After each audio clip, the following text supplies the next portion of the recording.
राष्ट्रवादियों के महाकुंभ के लिए हम एक धनराशि एकत्रित कर रहे हैं। इस कार्यक्रम को सफल बनाने के लिए यह धनराशि महत्वपूर्ण है। आपके सहयोग से 45% क्राउड फंड पूर्ण हो चुका है, लेकिन अभी बहुत रास्ता तय करना है। हर एक रुपया आपका धर्म की शक्ति और हमारी सभ्यता के भविष्य में निवेश है। अगर आप अब तक सोच रहे थे कि कब सहयोग करें, तो समय यही है। आइए 45% से 100% तक का सफ़र साथ मिलकर पूरा करें। आज ही सहयोग करें, धर्म को सशक्त बनाएं। नमस्ते। आप सभी से अनुरोध है कि कृपया हमारी चैनल को सब्सक्राइब करें और वीडियो को लाइक करें। इस समय विदेश मंत्रालय में बड़ी उथल पुथल मची हुई है और नई दिल्ली के पत्रकार महोदय जितने भी हैं, उनमें सब में एक बात बड़ी ज़ोर शोर से चल रही है और वह यह है कि क्या डॉक्टर एस जयशंकर को हटाया जा रहा है। डॉक्टर एस जयशंकर भारत की विदेश नीति के मैं कहूँगा कि एक बड़े ही प्रखर विस्तार करता रहे हैं और भारत की विदेश नीति को बहुत ही प्रभावशाली ढंग से उन्होंने मुखरित भी किया है और उनकी इस कला का पूरे विश्व पर प्रभाव है। ये भी कह सकते हैं कि पूरे विश्व पर छाप है। जिस प्रकार से उन्होंने यूरोप को यूरोप में और अमेरिका को अमेरिका में समझाया कि भाई तुम जो है वो संपूर्ण विश्व नहीं हो, वो आज भी विदेश नीति के जो आलोचक है या विदेश नीति के जो समालोचक हैं, उनमें बड़ी प्रशंसा की दृष्टि से देखा जाता है। तो फिर क्या कारण हो सकते हैं कि भाई इस तरह की बातचीत चल रही है कि डॉक्टर जयशंकर को हटाया जा रहा है। वैसे डॉक्टर जयशंकर को हटाने की बात बीच बीच में कई बार चलती रही है और विशेषकर से जो कांग्रेस का जो इकोसिस्टम है उसमें लोग चलाते ही रहते हैं, क्योंकि कांग्रेस के इकोसिस्टम को भी डॉक्टर जयशंकर अधिक पसंद नहीं है। जैसे मैं बताऊं आपको कि डॉक्टर जयशंकर को हटाने की बात बड़ी तेज़ी से तब चलाई गई जब शशि थरूर को भेजा गया विदेश और शशि थरूर से कांग्रेस पार्टी जो है वो रुष्ट हो गई। तब ये कहा गया कि भाई डॉक्टर जयशंकर को हटा के शशि थरूर को विदेश मंत्री बनाया जाएगा, जबकि शशि थरूर जी ने कोई ऐसा संकेत नहीं दिया कि वो कांग्रेस पार्टी छोड़ रहे हैं। ना कांग्रेस पार्टी ने अभी तक कोई संकेत दिया है कि वो शशि थरूर जी को निकाल रही है। शशि थरूर जी को साइडलाइन अवश्य कर रखा है, लेकिन अगले वर्ष केरल के चुनाव हैं और शशि थरूर जो हैं वो उस नायर वर्ग से आते हैं जिसके बिना कांग्रेस सपने में भी सोच नहीं सकती कि वो चुनाव जीतेगी। इसलिए उनके लिए भी शशि थरूर से अधिक छेड़छाड़ कर पाना संभव नहीं है।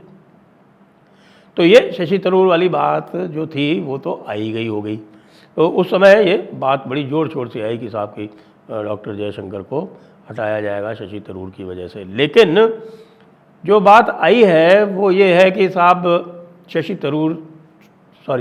डॉक्टर जयशंकर जो हैं वो SCO समिट में क्यों नहीं गए।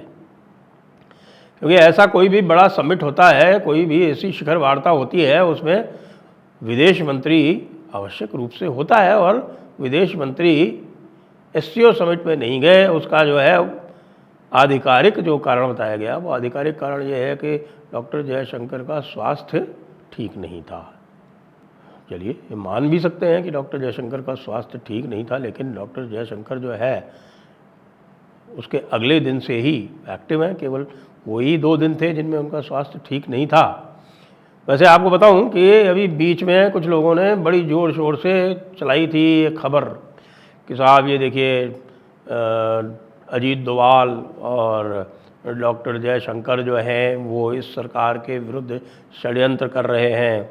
तो ये जो सारी बातचीत चल रही है कि डॉक्टर जयशंकर को हटाया जा रहा है, वही उन्हीं पत्रकारों के दिमाग की उपज भी हो सकती है। इसमें मैं मना नहीं करता, क्योंकि वो जो डॉक्टर जयशंकर और अजीत डोभाल नरेंद्र मोदी के विरुद्ध षड्यंत्र रच रहे हैं, वो जो खबर जिन्होंने चलाई थी उसको तो मैंने ही स्वयं ट्विटर पर एक्सपोज किया था और मेरे एक्सपोज करने के बाद में आपको ध्यान है कि वो खबर डिलीट कर दी गई।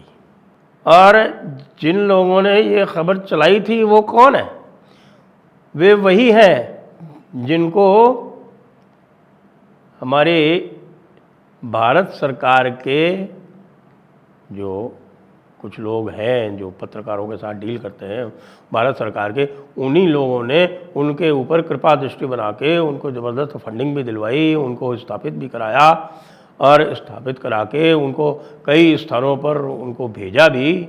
वो लोग फ्रांस भी गए, मंगोलिया भी गए और कई स्थानों पर सरकारी खर्चे पर गए साहब, बड़े मौज किए उन्होंने। और अचानक जो है वो फिर बाद में जब उनकी सच्चाई पता चली तो लगभग 1.5-2 वर्ष पहले उनकी जो फंडिंग थी वो रोक दी गई, और फंडिंग रोकने के बाद में से वो जो है वह अलग अलग तरह की बातें कर रहे हैं। तो उन्होंने ही ये सबसे पहले खबर चलाई थी। तो क्या डॉक्टर जयशंकर के हटाए जाने की बात में इसका भी कोई रोल हो सकता है? क्या यही लोग जो हैं ये वापस इस प्रकार की बातें फैला रहे हैं? वैसे एक बात तो आई है, वो एक बात ये आई है कि भाई प्रधानमंत्री कार्यालय को एक झटका तब लगा जब अचानक से ट्रंप प्रशासन जो है वो भारत के विरुद्ध हो गया। तो वहाँ पर जो लॉबिंग फर्म्स जो हायर की गई थी वो विदेश मंत्रालय ने ही की थी। तो फिर ये आया कि साहब कि आपने किस तरह की लॉबिंग फर्म्स हायर की हैं। उसके बाद फिर एक और नई लॉबिंग फर्म हायर करनी पड़ी पुरानी फर्म्स के अलावा। पुरानी फर्म्स को हटा नहीं सकते थे क्योंकि उनके साथ में कॉन्ट्रैक्ट था, आप हटाएं वहाँ पे तो भाई यूएस का लॉ इस तरह का है कि साहब आपको बड़ा भारी कॉम्पनसेशन इत्यादि देना पड़ जाए under contract law. Contract law वहाँ पर बहुत सख्त होता है। हमारे यहाँ तो कॉन्ट्रैक्ट लॉ में पता नहीं कितने इफ्स एंड बट्स लगा दिए जाते हैं, और कॉन्ट्रैक्ट लॉ में भी रिट पिटिशन इंटरटेन कर लेते हैं हमारे हाई कोर्ट और सुप्रीम कोर्ट, लेकिन ऐसा यूएस में नहीं होता। तो जो पुराने जो लॉबिंग फर्म्स थी उनका जो रोल है उसके ऊपर प्रश्न चिन्ह है। तो जब उनके रोल्स पर प्रश्न चिन्ह है तो इसलिए डॉक्टर जयशंकर के ऊपर भी ये प्रश्न चिन्ह लगा दिया जाता है कतिपय लोगों द्वारा कि भाई ये जो लॉबिंग फर्म्स हायर की गई, क्या विदेश मंत्री ने इसको ध्यान से नहीं देखा? क्योंकि ये लॉबिंग फर्म्स जो हैं वो अपना दायित्व निभाने में या जो भी इनको टास्क दिया गया था, कार्य दिया गया था, उस कार्य को परिणाम देने में पूर्णतः असफल रही हैं। लेकिन सही बात तो ये है कि भाई ट्रंप को कौन प्रेडिक्ट कर सकता है? कोई ऐसी भी फर्म है, छोड़िए फर्म छोड़िए, मैं कहता हूँ कि आज ट्रंप के बारे में उनके कैबिनेट के जो मेंबर्स बैठे हुए हैं क्या वो भी कुछ प्रेडिक्ट कर सकते हैं? जिस प्रकार से ट्रंप कैबिनेट मीटिंग करता है और उसमें बैठ के जो उनके कैबिनेट मिनिस्टर हैं वो एक भी बात, एक भी सुझाव दे नहीं सकते क्योंकि सारी की सारी मीटिंग जो है वो मीडिया के सामने होती हैं। तो आप यही देखते हैं कि सारे के सारे मंत्री केवल ट्रंप की तारीफ़ें करते रहते हैं, केवल ट्रंप की तारीफ़ें करते रहते हैं। ट्रंप वहाँ पर एग्जीक्यूटिव ऑर्डर साइन करता रहता है, मंत्री पीछे खड़े रहते हैं, एक तरह का पूरा एक थिएटर, एक तरह का ड्रामा होता रहता है। तो ऐसे में क्या फ्रांस को पता था, क्या कनाडा को पता था या पता है, या मान लीजिए जापान ने बड़े अच्छे लगा रखे थे तो जापान को पता था कि डील जो उनकी फाइनल हो गई थी उसमें फिर से कोई कतर ब्योंत हो जाएगी, कोई नई डिमांड आ जाएगी। ट्रंप के साथ आप कोई भविष्यवाणी कर ही नहीं सकते। तो जब आप ट्रंप के साथ कोई भविष्यवाणी कर ही नहीं सकते तो किसी को भी आप कैसे किसी पर आरोप लगा सकते? ये बात भी फैलाई जा रही है जोर शोर से कि साहब की जो पुराने जो एम्बेसडर थे तरनजीत सिंह संधू, उनको विशेष दूत के रूप में अमेरिका भेजा जा रहा है। तो ये एक वोट ऑफ नो कॉन्फिडेंस जो है वो हमारे जो इस समय के जो एम्बेसडर हैं, हमारे पुराने फॉरेन सेक्रेटरी रहे हैं क्वात्रा साहब, विनय मोहन क्वात्रा, वो इस समय ambassador to the United States हैं। तो क्या उनके प्रति भी ये अविश्वास प्रस्ताव है?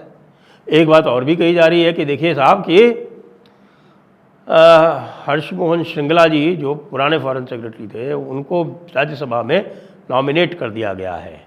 तो वो राज्यसभा में अब हर्ष मोहन जी श्रृंगला जी हैं, तो हर्ष मोहन श्रृंगला जी को अब आसानी से फॉरेन मिनिस्टर बनाया जा सकता है,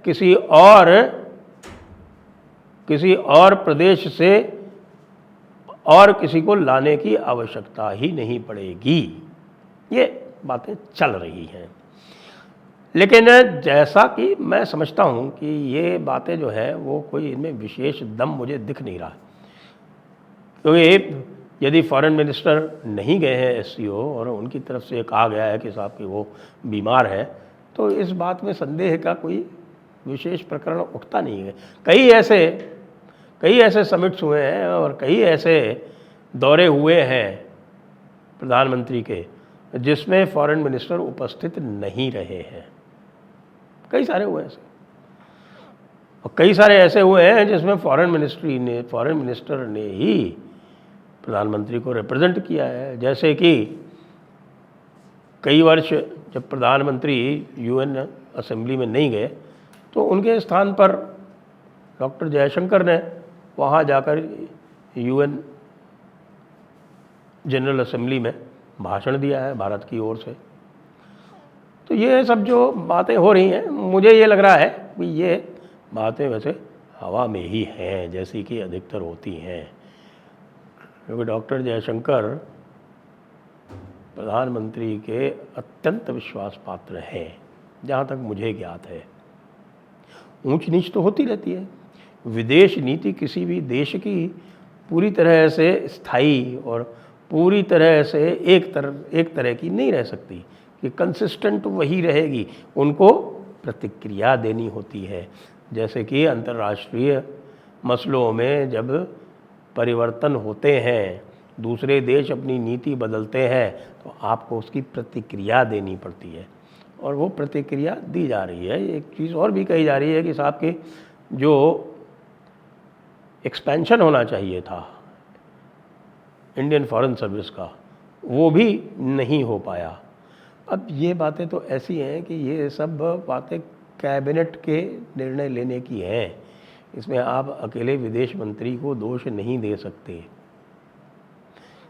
इसलिए भाई चर्चा तो खूब है, अब होगा क्या ये तो भविष्य के गर्भ में है, लेकिन जहाँ तक मेरा विश्लेषण है मुझे इन बातों में कोई दम लगता नहीं है। जय हिंद, जय भारत, वंदे मातरम।